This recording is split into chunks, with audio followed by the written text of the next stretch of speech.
విద్యారంగానికి 30% నిధులు వెంటనే కేటాయించాలి. విద్యారంగానికి 30% నిధులు వెంటనే కేటాయించాలి. విద్యారంగానికి 30% నిధులు వెంటనే ఏర్పాటు చేయాలి.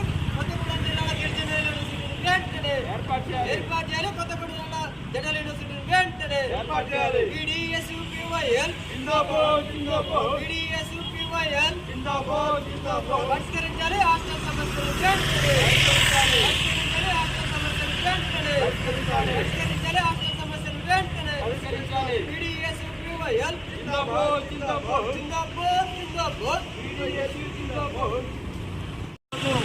సర్వశిల ప్రజాస్వామ్య విద్యార్థి సంఘం PDSU, సర్వశిల యువజన సంఘం PVL ఆధ్వర్యంలో ఈ తెలంగాణ రాష్ట్ర ప్రభుత్వము వచ్చిన తర్వాత విద్యారంగానికి 30% నిధుల్ని కేటాయించాలని మేము డిమాండ్ చేసినాం.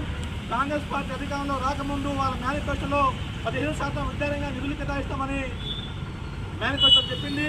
ఆ విధంగా కాకుండా కేవలం 6% నిధులని విద్యారంగానికి కేటాయించారు. ఈ విద్యారంగానికి ఆసుపత్రులు సరిపోవు. దీంట్లోనే ఉపాధ్యాయుల జీతభత్యాలు, దీంట్లోనే పద్ధతులు, దీంట్లోనే బిల్డింగ్లు ఉన్నాయి.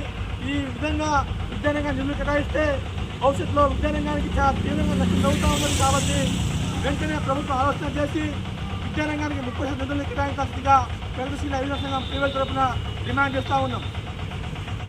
ఇలాంటి మరిన్ని తాజా వార్తల కోసం ARG న్యూస్ టీవీని సబ్స్క్రైబ్ చేయండి.